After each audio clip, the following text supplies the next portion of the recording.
जैन धर्म में अनेकानेक महान से महान आचार्य, महानतम आचार्य हुए हैं।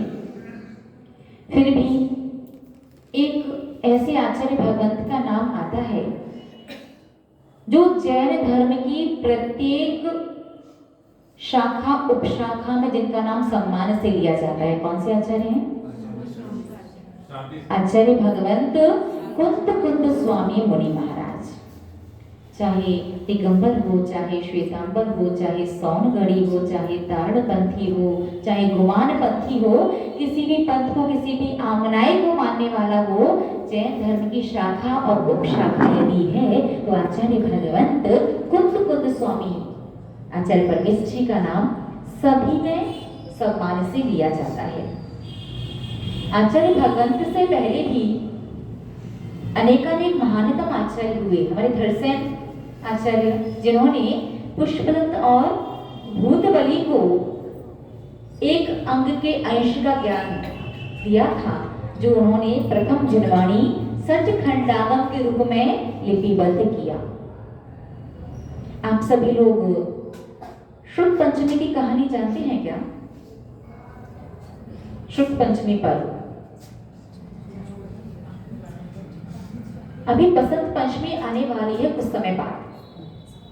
आपने कभी विचार किया है क्या कि ये बसंत पंचमी हमारे जैन धर्म का त्योहार है भी या नहीं? आप बता सकते हैं क्या? जैन धर्म के अनुसार क्या बसंत पंचमी का कोई अस्तित्व है या नहीं? आइएगा अपन जानते हैं आज। बात उस समय की है जब आचार्य भगवंत अरहत बलि के द्वारा यति सम्मेलन का आयोजन किया जा रहा था। यति सम्मेलन का अर्थ होता है कि भारतवर्ष में जितने भी साधु साध्वी हैं, दिगंबर मुनिराज आदिका माता जी हैं, किसी भी संघ की हो, किन्हीं भी साधु से दीक्षित हो, पहले 5 वर्ष में एक बार युग प्रतिक्रमण जिसे बोलते हैं, यति सम्मेलन जिसे बोलते हैं, 5 वर्ष में एक बार पूरे भारतवर्ष के किसी भी कोने में कहीं भी कोई भी साधु संत हो, सभी लोग उस समय के जो प्राचीन और सर्वमान्य आचार्य रहते थे, उनके सानिध्य में जाकर के युग प्रतिक्रमण किया करते थे। आचार्य भगवंत अरहत बलि के समय युग प्रतिक्रमण करने के लिए पूरे भारतवर्ष के साधु संत एकत्रित हुए। आचार्य भगवंत अरहत बलि स्वामी के समय तक सारे साधु संत एक मुख्य आचार्य की बात को मानते थे। अपने गुरु की तो मानेंगे, लेकिन गुरु से भी ऊपर जो प्रमुख और सर्वमान्य आचार्य आते थे। उसी युग प्रतिक्रमण के समय आचार्य भगवंत अरहत बलि स्वामी ने देखा कि अब जो साधु संघ युग प्रतिक्रमण के लिए, यदि सम्मेलन के लिए यहाँ पर एकत्रित हुए हैं, अब उनमें संघ भेद आ गया। हम सैन संघ के हैं, हम नंदी संघ के हैं, सब में संघ को लेकर के संघ भेद दिखाई देने लगा था। उससे पहले क्या होता था? सारे साधु संत मिले तो अपनी अपनी दीक्षा के अनुसार, जिसकी दीक्षा जिस समय हुई है, कौन छोटा है कौन बड़ा है, उसके अनुसार सारे साधु संत एक ही संघ के बन करके रहते थे। लेकिन अरहत बलि आचार्य के समय उस समय संघ भेद दिखाई देने लगा। युग प्रतिक्रमण सब लोग बैठे हैं, यदि सम्मेलन सारे साधु बैठे हुए हैं, लेकिन ये हमारे संघ के हैं, ये दूसरे संघ के हैं। इस प्रकार का संघ भेद दिखाई देने लगा था। अरहत बलि आचार्य परमेष्ठी समझ गए अब आगे ये प्रक्रिया कंटिन्यू नहीं चल पाएगी। अब संघ के अनुसार साधु संत चलेंगे। अब कोई सारा साधु समाज जो है एक आचार्य की छत्र छाया में एकत्रित नहीं होगा। वर्तमान में देखने में भी आता है, आता कि नहीं आता? श्रावक अपने घर की देखे या ना देखे, साधु समाज की सारी बातों पर ध्यान रहता है, वर्तमान में देखने में आता है। उसी समय आचार्य भगवंत धरसेन स्वामी का संदेश अरहत बलि आचार्य के लिए आया कि मेरी आयु अति अल्प बची है, बहुत थोड़ी सी बची है। धरसेन स्वामी तक जिनवाणी ओरल चला करती थी। कैसी? ओरल, यानी गुरु ने शिष्य को पढ़ाया, शिष्य ने अपने शिष्य को पढ़ाया, शिष्य ने अपने शिष्य को पढ़ाया। ज्ञान का क्षयोक्षम इतना अच्छा था कि जितना पढ़ाया जाता था एज इट ज्यों का त्यों याद रहता था। और आपका क्षयोक्षम कैसा? राम राम का मरा मरा हो जाता। कई बार सुनने में आता था, सुबह अरहम का पाठ करते ना, अरहम अरहम, जब उसे स्पीड से पढ़ो तो क्या सुनाई देता है? मरहम मरहम, अरहम अरहम अरहम अरहम अरहम अरहम, मरहम मरहम लगा। लेकिन बोलते क्या है? बोलते अरहम ही है, लेकिन स्पीड से करो तो स्वयं को ऐसा सुनाई देता है कि मरहम को नहीं पढ़ रहे हैं। तो आपका राम का मरा मरा हो जाता था। ये ज्ञान के क्षयोक्षम की वजह से आचार्य भगवंत ने देखा कि एकाध एकाध शास्त्र का लेखन यहाँ वहां हुआ था। कुछ कुछ एकाध एकाध शास्त्रों के नाम दृष्टिगोचर होते हैं कि सचखंडागम से पहले इनका लेखन हो चुका था, लेकिन मुख्यतया कोई जिनवाणी का लेखन नहीं हुआ था। धरसेन आचार्य ने सोचा, मैं अब आखिरी आचार्य बचा हूं जिसके पास द्वादशांग जिनवाणी, जिनवाणी के कितने अंग? 12, जिसमें से एक अंग के अंश का ज्ञान था। बस धरसेन आचार्य को कितना ज्ञान था? एक अंग के अंश का ज्ञान था। लेकिन वो ज्ञान कैसा था? बिल्कुल ओरिजिनल, भगवान महावीर स्वामी की दिव्य ध्वनि का बिल्कुल प्योर ज्ञान था, जरा सी भी मिलावट नहीं थी। तो आचार्य भगवंत ने सोचा कि अब मेरे पास इतना समय नहीं है कि मैं उस ज्ञान को लिपिबद्ध कर सकूं, लिख सकूं, तो क्या किया जाए। उन्होंने समाचार पहुंच पाया अरहत बलि आचार्य के पास कि यदि सम्मेलन में पूरे भारतवर्ष के समस्त साधुगण उपस्थित हुए हैं, इनमें से किन्हीं योग्य 2 शिष्यों को मेरे पास भेज दीजिए। वहां से 2 शिष्य विहार कर चुके थे और यहाँ पर धरसेन आचार्य को रात्रि में स्वप्न आया कि 2 तरुण बैल, तरुण यानी युवा, 2 युवा बैल आकर के उनकी परिक्रमा लगा करके बैठ गए हैं। शुभ स्वप्न था।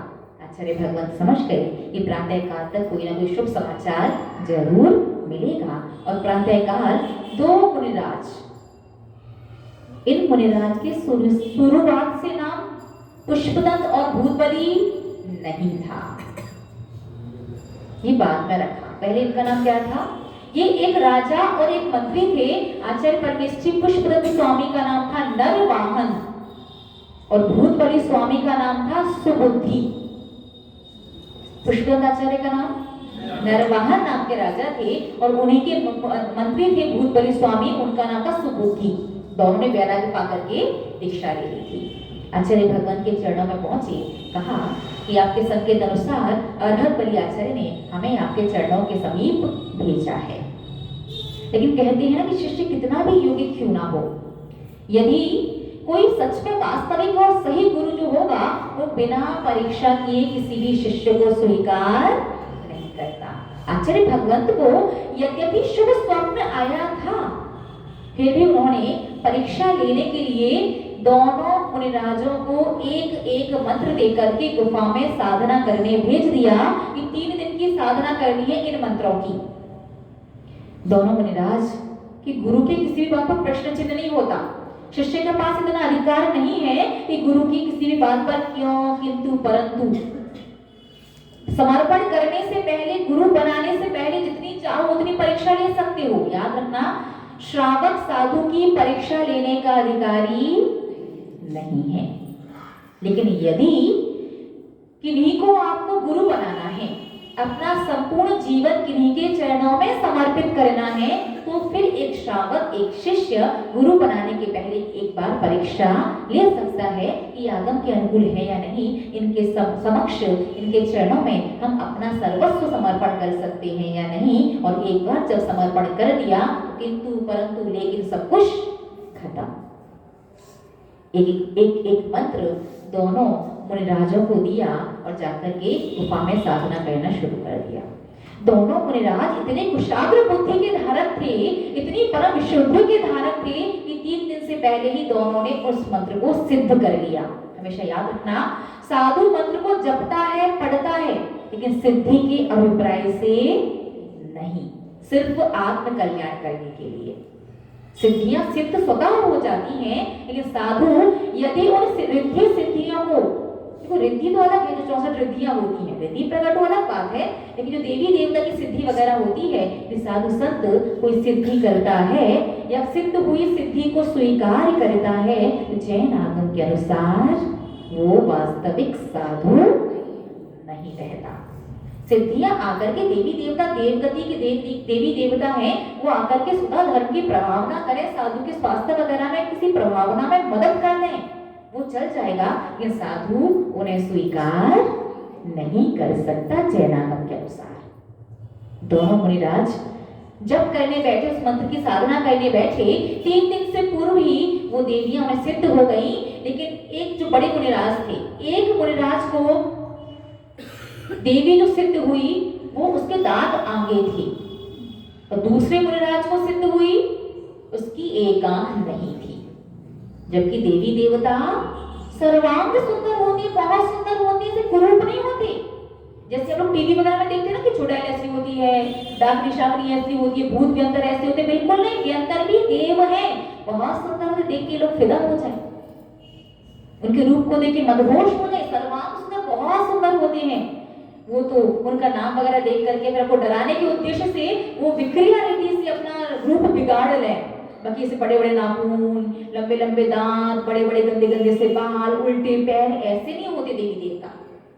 वो विक्रिया से ऐसा बना तो सकते हैं, लेकिन होते कैसे हैं, बहुत सुंदर। तो दोनों मुनिराज ने सोचा कि देवगति के देवी देवता तो बहुत सुंदर होते हैं, एक के दांत बाहर है, एक की एक आंख नहीं है, ऐसे कैसे? जब दोनों ने बाद में ध्यान से अपने अपने मंत्रों को देखा, तो जिस देवी के दांत बाहर थे, उनके मंत्र में एक अक्षर ज्यादा था। जिस देवी की एक आंख नहीं थी, उनके मंत्र में एक अक्षर कम था। दोनों मुनिराज ने अपने अपने मंत्र को सुना। ये बुद्धि की कुशाग्रता है, आप पहचान कर लोगे क्या? आपको एक मंत्र दिया जाए, पहली बात तो सिद्ध करने बहुत मुश्किल है। सिद्धि तो छोड़ो, उसके 12.5 सवा लाख मंत्र भी लगाना मुश्किल है श्रावक के लिए, और लगा भी लिए तो उसमें पहचान करके दिखाओ कि कौन सा अक्षर ज्यादा या कम है, बहुत मुश्किल। आप श्रावक तो है, इतने कुशाग्र बुद्धि के धारक तुरंत उन्हें पकड़ लिया, इसमें ये अक्षर ज्यादा है, दूसरे मुद्रा से इसमें एक अक्षर कम है। उस अक्षर को सही करके जैसी साधना की, पुनः बहुत जल्दी बिल्कुल सही सर्वांग सुंदर वाली देवियां प्रकट हुई। उन्होंने कहा बताइए हमारे लिए क्या आज्ञा है? उन्होंने कहा अपने स्थान पर प्रस्थान करो, हमने आपको आज्ञा देने के लिए सिद्ध नहीं किया, हमने तो गुरु आज्ञा थी कि मंत्र की सिद्धि करनी है, इसलिए सिद्धि की थी। जब देवियां सिद्ध हो गई, मंत्र सिद्ध हो गया, दोनों मुनिराज अपने गुरु के पास पहुंचे।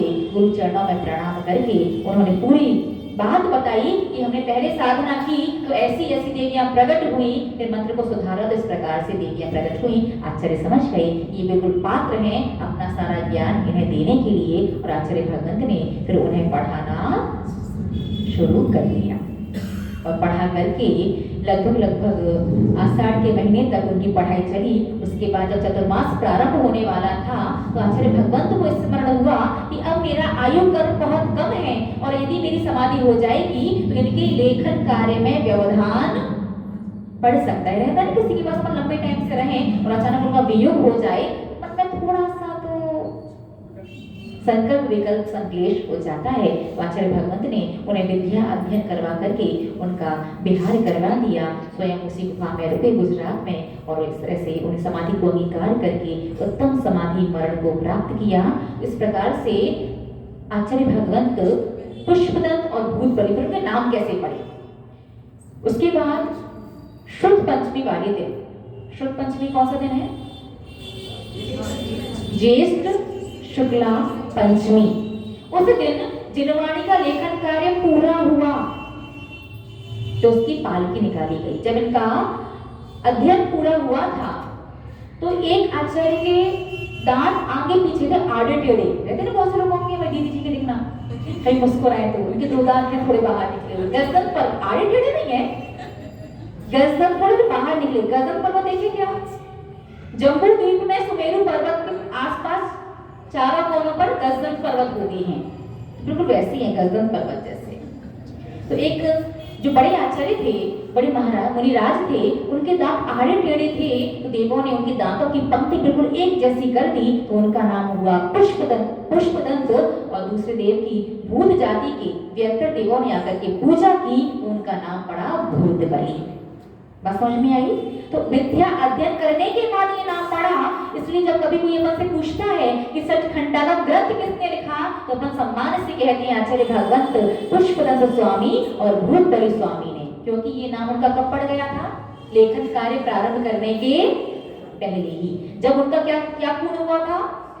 विद्या अध्ययन, सिर्फ गुरु से ज्ञान प्राप्त किया था, लेकिन लेखन शुरू नहीं किया था, तभी उनके नाम पढ़ चुके थे। उसके बाद लेखन शुरू किया। अगर लेखन के बाद पढ़ते तो फिर उनका नाम क्या लिखा जाता? नरवाहन और सुबोधि। बात समझ में आई ना? इस प्रकार से एक आचार्य भगवान के दांतों की पंक्ति को एक साथ किया, दूसरे आचार्य भगवान के भूत जाति के व्यक्तर देवों ने पूजा की, तो पुष्पदंत और भूतबली आचार्य भगवंत पुष्पदंत स्वामी बड़े थे, भूतबली जी छोटे थे, दोनों ने अलग अलग विहार किया। पुष्पदंत स्वामी का आयु काली का बचा था, तो उन्होंने पहले खंड की रचना की। बस पहले खंड के मंगलाचरण में णमोकार मंत्र को सर्वप्रथम लिपिबद्ध किया गया है। सचखंडागम ग्रंथ में सबसे पहले णमोकार मंत्र को लिखा गया है। उससे पहले लिखित में णमोकार मंत्र नहीं था। तो कैसे था? ओरल, मौखिक रूप में। कैसे था? मौखिक रूप में था, रिटन में नहीं था। सचखंडागम के प्रथम खंड में लिखा गया है। सचखंडागम ग्रंथ अपनी प्रथम जिनवाणी के रूप में माना जाता है। उसमें बिल्कुल प्योर जिनवाणी है, जरा सी भी मिलावट नहीं है। जैसी भगवान की वाणी जो प्योर ओरिजिनल खिलती है, से गणधर ही झेल सकते हैं पूरी जिनवाणी को। उसी जिनवाणी के एक अंक के अंश का ज्ञान धरसेन आचार्य ने पुष्पदंत और भूतबली स्वामी को दिया था, वही उन्होंने उस सचखंडागम ग्रंथ में लिपिबद्ध किया है। इसलिए आचार्य भगवंत कहते हैं कि वो इतनी प्योर जिनवाणी है कि श्रावक उसका अध्ययन करेगा, वो इतना रागी देशी है, इतना अशुद्ध, पानी वगैरह कहीं कहीं पीता है, भोजन वगैरह कहीं का करता है, ना मन शुद्ध ना उसकी वाणी शुद्ध है, उस जिनवाणी को पढ़ेगा तो उससे अभिनय हो सकती है। इसलिए श्रावक तो सामान्य वस्त्रों में सचखंडागम धवला आदि पुस्तक को छूने का भी अधिकारी नहीं है। और बिना व्रती बने जिनने भी मूल जिनवाणी का अध्ययन किया है, उन सबकी समाधि बिगड़ गई है, असमाधि हुई है। बहुत सारे पंडित विद्वान ऐसे हुए जिन्होंने उसका अध्ययन किया। जब अध्ययन किया तो साधुओं ने बता दिया, या तो व्रती बन जाओ, नहीं तो अध्ययन मत करो। कि जब तक शुद्ध आहार पानी नहीं होगा, जैसा खाओ अन्न वैसा होए मन, और जैसा पियो पानी वैसे होए वाणी। फर्क पड़ता है अन्न और पानी का। व्रती बन जाओगे, शुद्ध ग्रहण करोगे, तो जिनवाणी को समझ पाओगे। तो प्योर ओरिजिनल घी पचाना छोटे से बच्चे के बस की बात नहीं है। जैसे बच्चे को गाय का दूध पानी मिला करके देते हो, उसे घी चटा दो, क्या होगा? पेट दर्द करेगा, वॉमिटिंग करेगा, लूज मोशंस हो जाएंगे। बस समझ में आई? तो सामान्य श्रावकों के लिए तो बिना शुद्धि के वस्त्रों के स्पर्श करने का भी निषेध है। लेकिन मुझे कहना पड़ेगा, आपके यहाँ जिनवाणी में सचखंडागम रखा है, आपको तो स्पर्श करने में आता होगा। आपने ध्यान दिया है क्या? भगवान पार्श्वनाथ की वेदी पर जो शास्त्री जी की जिनवाणी बनी हुई है, उसमें बीच बीच में सचखंडागम की पुस्तिका रखी हुई है, जो आपके टच करने में आ ही जाती होंगी, सारे शास्त्रों के साथ रखी हैं। तो जो भी मंदिर के व्यवस्थापक हैं, भैया लोग जो भी हैं, ध्यान दीजिएगा, आप लोग शुद्धि के वस्त्र में, सामान्य वस्त्रों में स्पर्श नहीं कर सकते। जो भी भैया लोग हैं, शुद्धि के वस्त्र में उन सचखंडागम धवला आदि पुस्तकों को निकाल करके अच्छे से धूप दिखा करके उन्हें व्यवस्थित डिब्बे वगैरह में पैक करके ऊपर अलग जिनवाणी अलग अलमारी में स्थापित करना। ठीक है भैया, देख लीजिएगा जैसी भी व्यवस्था हो। मंत्री जी, सचखंडागम जो जिनवाणी है वो सामान्य कपड़ों में स्पर्श करने में नहीं आनी चाहिए, तो उसे थोड़ी सी उसकी व्यवस्था को समझ लीजिएगा। ठीक है, आप लोगों ने ध्यान दिया? कैसा ध्यान दिया? अरे तीनों चारों अलमारी बीच बीच में कहीं कहीं बीच बीच में रखी। मैंने कह रही ये तो स्पर्श श्रावक तो ध्यान देगा नहीं, आजू में कौन सी बाजू में कौन सी, अपनी पुस्तक निकाली और बात खत्म। तो ध्यान देना चाहिए, श्रावक को पढ़ने का अधिकारी नहीं है बिना व्रती बने। शुद्धि के वस्त्र में पुरुष वर्ग स्पर्श करके, धूप दिखा करके व्यवस्थित रख सकते हैं, लेकिन शुद्धि के वस्त्रों में भी सामान्य अव्रती श्रावक नहीं पढ़ सकता। गुरु यदि पढ़ रहे हैं, श्रावक बैठ के सुन सकता है। ये गुरु आज्ञा है। बंदिश क्यों आई? बंदिश इसलिए आई कि प्योर जनवाणी का ना, कि अभी श्रावक की जो कैपेसिटी है, उसका लीवर कैसा है, गाय का दूध पानी मिला पिलाओ उतना ही पचा पाएगा, घी नहीं पचा सकता।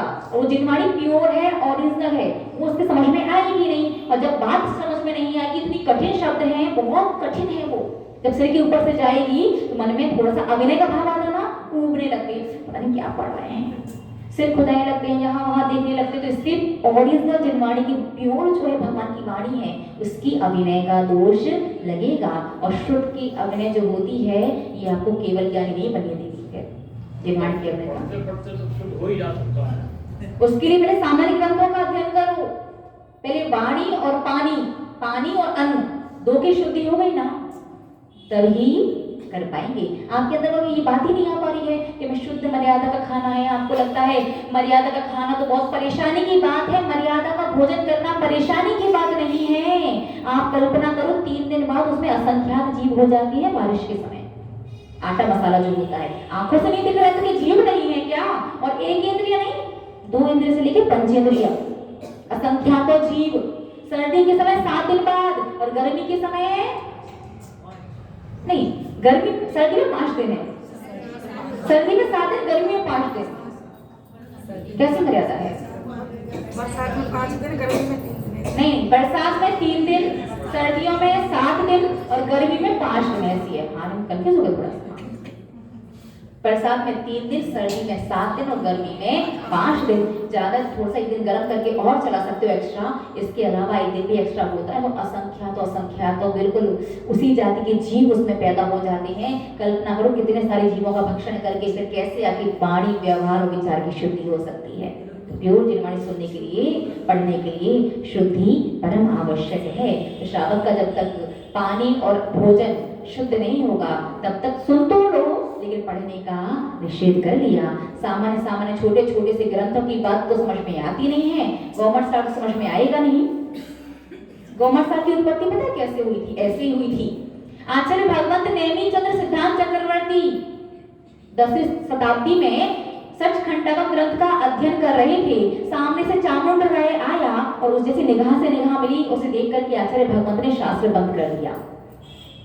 चामुंड राय ने देख कर कि आचार्य भगवंत ने मुझे देखा और देख करके शास्त्र बंद कर दिया। उसके मन में विकल्प आया कि उसने पूछ लिया कि महाराज जी, मुनिराज श्री, आप पहले तो स्वाध्याय कर रहे थे, मुझे देख के जिन्होंने बंद कर दिया, ऐसा क्यों? तो आचार्य भगवंत ने कहा, ये सचखंडा ग्रंथ है, इसे श्रावक पढ़ने का अधिकारी नहीं है। तुम आके बैठते, जब हम तुम्हें ये जिनवाणी नहीं सुनाते, तुम्हें विकल्प होता। और आप अधिकारी हैं नहीं, क्योंकि अभी आप व्रती नहीं हैं, इसलिए मैंने जिनवाणी को बंद कर दिया। तो चामुंड राय ने उसे कहा कि अगर हम अपनी मूल जिनवाणी को पढ़ेंगे नहीं, सुनेंगे नहीं, तो अपनी आत्मा का कल्याण कैसे करेंगे? क्या कहा? जो मूल जिनवाणी है, हम पढ़ने के सुनने के अधिकारी है ही नहीं, तो फिर हमारी आत्मा का कल्याण कैसे होगा? हमें पता कैसे चलेगा कि हमारी मूल जिनवाणी में क्या लिखा हुआ है? तो श्रावक के कल्याण की भावना से उसी सचखंडा ग्रंथ का सरल कह सकते, सरल रूप में, उसमें बहुत कठिन, बहुत मुश्किल शब्दों में है, उसी बात का सरल रूपांतरण गौमटसार जीवकांड और कर्मकांड। चामुंड राय के उस प्रश्न की वजह से गौमटसार जीवकांड और गौमटसार कर्मकांड की रचना आचार्य भगवंत नेमी चंद्र सिद्धांत चक्रवर्ती देव ने की थी। ये कहानी तो पता है ना आप लोगों को, ये कहानी फिर कभी सुनाएंगे। तो बात ही बसंत पंचमी की, कि बसंत पंचमी पर्व हमें मनाना चाहिए या नहीं। धर्म स्नेही महानुभाव, आपने ध्यान दिया हो यदि कि अन्य मत वाले, अन्य धर्म वाले जो हैं, वो बसंत पंचमी को सरस्वती के रूप में मनाते हैं। क्यों? क्योंकि आचार्य भगवंत धरसेन स्वामी ने आचार्य श्री पुष्पदंत स्वामी और भूतपरी स्वामी का विद्या अध्ययन जो शुरू किया था, वो बसंत पंचमी वाले दिन से ही प्रारंभ किया था। तो वो ज्ञानाभ्यास वाले दिन के रूप में बिल्कुल हमारे जैनों का ही पर्व है। लेकिन हम तो अपनी धरोहर को, अपनी चीजों को भूल गए और मिथ्यात्व के रूप में वो सरस्वती की पूजा वगैरह, पीले पुष्प वगैरह चढ़ाना, वो सब तो करने लगे। लेकिन अपनी जो वास्तविक कहानी है उसे भूल गए हैं। धरसेन और पुष्पदत्त स्वामी का उस दिन विद्या अध्ययन शुरू हुआ था। वो इतना शुभ दिन है कि किसी को यदि कोई ग्रंथ शुरू करना है या कोई बच्चा पहली बार पढ़ने के लिए जा रहा है, यदि बसंत पंचमी से वो पढ़ना प्रारंभ करे तो निश्चित रूप से जीवन में सफल ही होगा। बसंत पंचमी लिखाया था इसलिए अच्छे बच्चे हैं। नहीं, बाकी अपना पुण्य पाप मायने रखता है, लेकिन बात समझ में आई तो बसंत पंचमी हमारा, आप सोचो ना उन्होंने सरस्वती की पूजन ही क्यों की, किसी अन्य देवी की क्यों नहीं कर लेते? क्योंकि 363 जो मत हैं वो जैन धर्म से ही निकले हैं। जैन धर्म की यदि सारी बात उसी रूप में मानेंगे तो ये नहीं हो जाएगा कि आप जैन धर्म से आए हैं। अपना नया धर्म बनाना है तो थोड़ा सा चेंज करके वो अपनी अपनी बात को फिर बना लेते हैं, एक नया अपना ग्रंथ, अपना एक पंथ तैयार कर लेते हैं। याद रखना, बसंत पंचमी किसका पर्व है? अपने जैनों का पर्व है। कैसा पर्व है? उस दिन आचार्य भगवंत पुष्पदत्त स्वामी और भूतबली स्वामी का विद्या अध्ययन प्रारंभ हुआ था। तो कोई भी शास्त्र पढ़ना है, स्वाध्याय जीवन में पहली बार शुरू कर रहे हो बसंत पंचमी से, बहुत बढ़िया है। बच्चा पहली बार पढ़ने जा रहा है, बसंत पंचमी से उसे पढ़ने भेजो। आप बच्चे को पहली बार घर में पढ़ना सिखा रहे हो, बसंत पंचमी वाले दिन से पढ़ाओ, उसके जीवन निश्चित रूप से यानावैनी कर्म का 6 उपक्रम बढ़ेगा। इस प्रकार से बसंत पंचमी की कहानी थी और शुद्ध पंचमी वाली पूरी कहानी सुना दी। और ज्येष्ठ शुक्ला पंचमी के दिन सचखंडागम की पूरी रचना पूर्ण हुई थी। उस दिन हमारी जिनवाणी पूर्ण रूप से लिख करके तैयार हो चुकी थी। तो उस दिन लोगों ने पालकी में उसकी शोभा यात्रा निकाल करके उसकी जिनवाणी वगैरह की पूजन की। इस प्रकार से शुद्ध पंचमी पर्व प्रारंभ हुआ। समझ में आ गया? अब इस पूरे विषय से संबंधित कोई प्रश्न है क्या? पूरा विषय क्लियर हुआ? मेरा अलग से प्रश्न है। अच्छा, अभिषेक करने के लिए क्यों कहा गया प्रतिमा का अभिषेक? बहुत अच्छा प्रश्न है दादाजी का, लेकिन समय 6:30 हो चुकी है। इसका उत्तर आधा 1 मिनट में संभव नहीं है, तो कल शुरुआत दादाजी के प्रश्न से ही करेंगे कि श्रावक को अभिषेक करने के लिए क्यों कहा गया, अभिषेक करने से क्या होता है, क्या लाभ है, क्या परंपरा है, क्या धर्म है। दादाजी कल बताते हैं। ये अभिषेक अजय भी करते हैं, वो नमन करते, नहलाते हैं। बात तो एक ही है। एक कैसे? आप नहाते तो आपका अभिषेक है क्या? वो अभिषेक बात एक नहीं है, अभिषेक और शब्द शब्द में भेद है। देखो, बच्चा का जब बच्चा पैदा होता है, शोर में होता है ना 45 दिन तक, तो जब उसे गाय माँ आकर के नहलाती है तो बच्चे का नहलाना अलग होता है। डेली आप जो नहाते हैं वो नहाना अलग होता है ना। घर में कोई बड़ा बुजुर्ग बीमार है, उसे नहलाना अलग होता है। जो रागी देशी नहीं, तो वो एक नहाना और एक अभिषेक होना, दोनों में अंतर है। अंतर हमारे में है, क्यों नहीं है? जो रागी देशी हैं, जो गृहस्थ हैं, जो पति पत्नी हैं, बच्चे रखते हैं, अस्त्र शस्त्र हैं, गहने हैं, आभूषण हैं, उनका नहाना अभिषेक नहीं कहलाता। सिंपल सी बात। वो लोग भी तो भगवान समझ के अभिषेक करते तो समझने से क्या होता है? अभी आप इस सूर्य अस्त हो चुका है, आप रात को दिन कहो, तो ये आपकी मानसिकता है। आपके समझने से दुनिया थोड़ी उस चीज को मानेगी। जो सत्य है वो सत्य ही रहेगा। सूर्य अस्त होने के बाद जब चंद्रमा उदय हो जाता है, रात्रि प्रारंभ हो जाती है, उसे दिन कहने से दिन हो जाएगा क्या?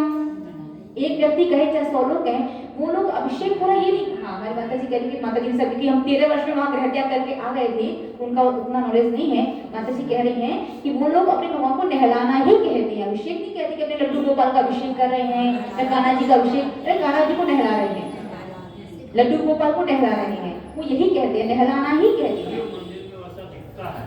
दिखना अलग चीज है, वो शब्द का प्रयोग क्या कर रहे हैं? नहलाना। एक राज्याभिषेक होता है, राजा का तो नहलाना, उसे राज्याभिषेक कह दिया। राजा रोज नहाता, उसे राज्याभिषेक कहते हैं क्या? रोज नहाने को नहाना कहते हैं, दूसरे राजा की जिम्मेदारी सौंपी जाती है। जब उसका फिर अभिषेक जो नहलाना होता है उसे राज्याभिषेक कहते हैं। नहाना नहाना ही है।